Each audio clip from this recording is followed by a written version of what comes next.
Hello বন্ধুরা, মা তো ডেলি দুপুরে রান্না করে, কিন্তু আমি আজ ভাবলাম চলো মায়ের একটু হেল্প করা যাক। তাই আজ আমি দুপুরে রান্না করার দায়িত্বটা আমি নিয়ে নিয়েছি। তাই আমি ঝটপট রেডি হয়ে গেলাম খিচুড়ি বানাবার জন্য। বাড়িতে কিছু সবজি ছিল না, তাই আমি সিম্পলভাবেই খিচুড়ি রান্না করলাম। তারপর আমাকে মা দিল টেস্ট করতে যে খিচুড়িটা কেমন হয়েছে। রান্না করার পর কে কে টেস্ট করো অবশ্যই কমেন্ট করে জানাবে। তারপর মা করছিল কাজ আর আমি মাকে একটু জ্বালাতন করছিলাম। ছেঁকা খেয়ে গেলাম গাইজ। কে কে গরম গরম খিচুড়ির সাথে চাটনি খেতে ভালোবাসো প্লিজ কমেন্ট করে জানিও। তারপর মাকে জিজ্ঞেস করলাম কেমন খেতে হয়েছে, দেখেছো মায়ের এক্সপিরিয়েন্স। বাট সত্যি বন্ধুরা, আমি নিজে রান্না করে নিজের নাম করছি না, কিন্তু সত্যি বলছি অনেকটা সুন্দর হয়েছিল খেতে খিচুড়িটা।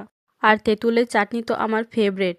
তারপর আমি টেস্ট নিয়ে নিয়ে খাচ্ছিলাম আর তোমাদেরকে দেখাচ্ছিলাম। সত্যি বলতে আমার মা সবটাই জোগাড় করে দিয়েছিল, বাস আমি একটু রান্নাটাই যা করেছি, তাই হয়তো বেশি টেস্ট হয়েছিল।